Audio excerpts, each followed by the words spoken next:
خوش آمدید۔ آج ہم عالمی سیاست کے ایک ایسے موضوع پر بات کرنے جا رہے ہیں جو جتنا حساس ہے اتنا ہی پیچیدہ بھی۔ ہم امریکہ اور ایران کے درمیان بڑھتی ہوئی کشیدگی اور پردے کے پیچھے چلنے والی ان خاموش لیکن انتہائی اہم سفارتی کوششوں کا تفصیلی جائزہ لیں گے جو اس وقت دنیا کو ایک بڑے بحران سے بچانے کے لیے ہو رہی ہیں۔ دیکھیے، یہ کوئی عام صورتحال بالکل نہیں ہے۔ یہ ایک ایسا وقت ہے جہاں ایک چھوٹی سی غلط فہمی بھی انتہائی خطرناک نتائج کا سبب بن سکتی ہے۔ تو چلیے، بغیر کسی تاخیر کے سیدھا اصل مدعے کی طرف چلتے ہیں۔ اس وقت ہمارے سامنے جو سب سے بڑا اور اہم سوال ہے وہ یہ ہے کہ کیا خفیہ سفارتکاری، جسے ہم عام طور پر بیک چینل ڈپلومیسی کہتے ہیں، واقعی مشرق وسطیٰ کو ایک خوفناک علاقائی جنگ سے بچا سکتی ہے؟ اس خطرے کی شدت کو سمجھنا ہم سب کے لیے بہت ضروری ہے، کیونکہ اگر خدا نہ خواستہ معاملات بگڑتے ہیں تو بات صرف فضائی یا زمینی حملوں تک محدود نہیں رہے گی، بلکہ سمندری ناکہ بندی اور ایک ایسی جنگ چھڑ سکتی ہے جس کے اثرات پوری دنیا کی معیشت، تجارت اور سلامتی کو ہلا کر رکھ دیں گے۔ سچ پوچھیں تو یہ ایک ایسا جیو پولیٹیکل معمہ ہے جس کا سیدھا اثر دنیا کے ہر کونے اور ہم میں سے ہر ایک پر پڑتا ہے۔ آئیے جلدی سے دیکھ لیتے ہیں کہ ہم آج کے اس جائزے میں کن اہم نکات پر بات کریں گے۔ سب سے پہلے امریکہ اور ایران کا جوہری تنازع، دوسرا علاقائی خطرات اور ان کے عالمی اثرات، تیسرا اس سب میں پاکستان کا سفارتی اور ثالثی کردار، چوتھا اس تاریخی اعتماد کے فقدان کو کیسے دور کیا جائے، اور پانچواں مذاکرات کی راہ۔ تو چلیں آگے بڑھتے ہیں۔ سب سے پہلے بات کرتے ہیں ہمارے پہلے حصے کی، یعنی امریکہ اور ایران کا جوہری تنازع۔ یہاں مفادات کا ٹکراؤ بالکل شیشے کی طرح صاف ہے۔ ذرا غور کریں، ایک طرف امریکہ ہے جس کا سیدھا سا مطالبہ یہ ہے کہ ایران کے جوہری پروگرام پر سخت ترین پابندیاں ہونی چاہیے، اور اسی مقصد کے لیے امریکہ نے معاشی پابندیوں کا ایک ایسا سخت جال بچھا رکھا ہے جس نے ایران کی معیشت کا سانس روکا ہوا ہے۔ اب دوسری جانب دیکھیں تو ایران کا موقف اس سے بالکل الٹ ہے۔ ان کا دعویٰ یہ ہے کہ ان کا یورینیم کا پروگرام تو خالصتاً پرامن اور تکنیکی مقاصد کے لیے ہے، اور وہ اسے اپنی قومی خود مختاری کا ایک اہم جز سمجھتے ہیں۔ بس یہی وہ ضد ہے جس کی وجہ سے یہ سارا تعطل پیدا ہوا ہے۔ امریکہ کے لیے یہ عالمی سلامتی کا مسئلہ ہے، اور ایران کے لیے یہ پابندیاں ان کی آزادی اور معاشی بقا کی راہ میں سب سے بڑی رکاوٹ ہیں۔ اب بظاہر یہ لفظ کلوگرام سننے میں کتنا عام سا لگتا ہے نا، لیکن یقین مانیں اس وقت پوری عالمی سیاست اور سفارتی کشمکش میں یہ لفظ ایک انتہائی اہم پیمانہ بن چکا ہے۔ یورینیم کی افزودگی کتنے کلوگرام تک کی جا رہی ہے، یہ وہ سوال ہے جس پر آج کل عالمی سطح پر اور یہاں تک کہ سوشل میڈیا پر بھی زبردست بحث چڑھی ہوئی ہے۔ دراصل یہی وہ ٹھوس زمینی حقیقت ہے جس کے گرد ساری بین الاقوامی تشویش، پابندیاں اور مانیٹرنگ گھوم رہی ہے۔ اور اس سنگین صورتحال میں معاملات صرف زبانی حد تک نہیں رہیں بلکہ فوجی حکمت عملی بھی خاصی جارحانہ ہو چکی ہے۔ ایرانی قیادت، خاص طور پر ان کے سپریم لیڈر کی طرف سے بالکل واضح اور دو ٹوک ہدایات دی گئی ہیں کہ سمندر اور فضا میں ان کے جوہری اور یورینیم کے اثاثوں کی ہر قیمت پر حفاظت کی جائے۔ اس مقصد کے لیے ان کی بحری اور فضائی افواج کو مکمل طور پر الرٹ رکھا گیا ہے۔ یہ کوئی معمولی بیان نہیں ہے، اس کا سیدھا سا مطلب یہ ہے کہ ایران نے دنیا کو دکھا دیا ہے کہ وہ اپنی تنصیبات کے دفاع کے لیے کسی بھی فوجی کارروائی کا انتہائی سخت جواب دینے کے لیے بالکل تیار کھڑا ہے۔ اب بڑھتے ہیں اپنے دوسرے حصے کی طرف، علاقائی خطرات اور اس کے عالمی اثرات۔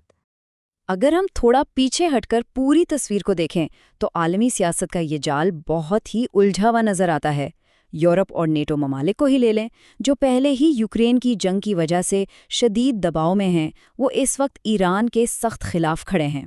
پھر اسرائیل ہے جو مسلسل اپنی فوجی تیاریوں کا مظاہرہ کر رہا ہے اور خطے میں طاقت کے توازن پر کسی بھی قسم کا سمجھوتا کرنے کو تیار نہیں دکھتا۔ اور پھر بھارت، جو خطے کا ایک ایسا غیر متوقع کھلاڑی ہے جس کی خاموش حکمت عملی پر کڑی نظر رکھنے کی ضرورت ہے۔ ذرائع بتاتے ہیں کہ ان تمام بڑے کھلاڑیوں کے اپنے اپنے مفادات نے اس پورے معاملے کو واقعی ایک بہت پیچیدہ عالمی شطرنج کی بساط بنا دیا ہے۔ ذرا سوچئے، اگر یہ سفارتی کوششیں ناکام ہو جاتی ہیں تو کیا ہوگا؟ اس کے نتائج واقعی تباہ کن ہو سکتے ہیں۔ سب سے بڑا اور فوری خطرہ بحری ناکہ بندی کا ہے۔ اگر اہم سمندری راستے بند ہو گئے تو پوری دنیا کی سپلائی چین، خاص طور پر تیل اور گیس کی ترسیل، وہیں رک جائے گی۔ یہ صرف مشرق وسطیٰ کا مسئلہ نہیں رہے گا، بلکہ یہ ایک ایسا وسیع علاقائی تنازع بن جائے گا جو عالمی معیشت کو مفلوج کر کے رکھ دے گا، اور اس کی بھاری قیمت دنیا کے ہر ملک کو چکانی پڑے گی۔ تو اس تباہی سے بچنے کا حل کیا ہے؟ یہیں سے ہمارا تیسرا حصہ شروع ہوتا ہے، پاکستان کا سفارتی اور ثالثی کردار۔ اب یہاں یہ سوال ذہن میں آنا بہت فطری ہے کہ آخر پاکستان ہی کیوں؟ اس کی کئی ٹھوس وجوہات ہیں۔ سب سے پہلے پاکستان کا انتہائی اہم جغرافیائی محل وقوع جو اسے اس خطے کے بالکل مرکز میں رکھتا ہے۔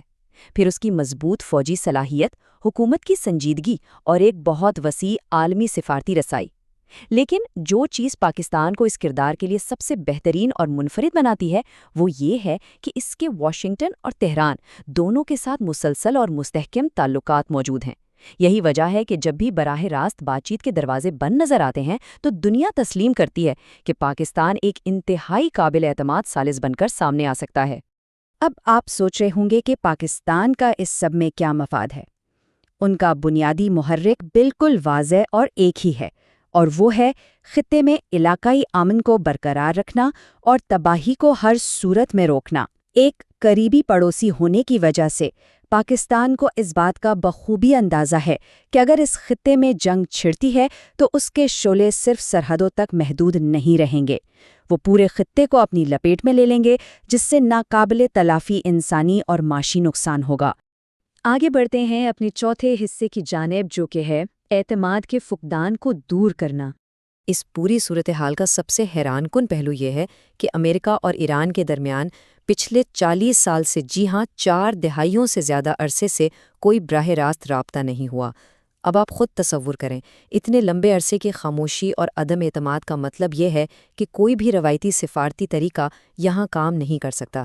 جب 2 فریق ایک کمرے میں ایک میز پر بیٹھنے تک کو تیار نہ ہوں تو ان کے درمیان امن کا راستہ نکالنا واقعی ایک بہت بڑا بلکہ ناممکن سا سفارتی امتحان لگنے لگتا ہے۔ تو پھر سوال یہ پیدا ہوتا ہے کہ یہ بیک چینل یعنی خفیہ سفارتکاری گراؤنڈ پر آخر کام کیسے کرتی ہے؟ طریقہ کچھ یوں ہے۔ چونکہ شدید عدم اعتماد کی وجہ سے براہ راست بات چیت نہیں ہو سکتی تو ایک غیر جانبدار ثالث اس خلا کو پر کرنے کے لیے آگے آتا ہے۔ پیغامات، خدشات اور تجاویز کو انتہائی خفیہ اور محفوظ طریقے سے ایک جگہ سے دوسری جگہ پہنچایا جاتا ہے۔ یہ میڈیا کی نظروں سے دور، بالکل خاموشی سے کیا جانے والا ایک ایسا نازک عمل ہے جس کا مقصد دونوں ممالک کا بھرم بھی قائم رکھنا ہے اور جنگ کو ٹالنے کے لیے رابطے کو بھی ٹوٹنے نہیں دینا۔ اور اس سارے عمل میں مواصلات کا کردار، خاص طور پر ٹیلی فون کالز کا استعمال، سب سے اہم رہا ہے۔ بھلے ہی آمنے سامنے کوئی ملاقاتیں نہیں ہو رہی، لیکن پس پردہ اعلیٰ سطحی ٹیلی فون کالز کا ایک باقاعدہ سلسلہ چل رہا ہے جسے انتہائی محفوظ طریقے سے منظم کیا جا رہا ہے۔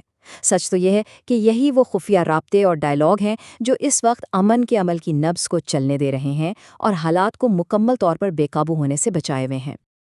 اب ہم پہنچ گئے ہیں اپنے آخری یعنی 5ویں حصے پر، مذاکرات کی راہ۔ یہاں ہمیں ایک بہت ہی تلخ اور ٹھوس حقیقت کا سامنا کرنا پڑتا ہے۔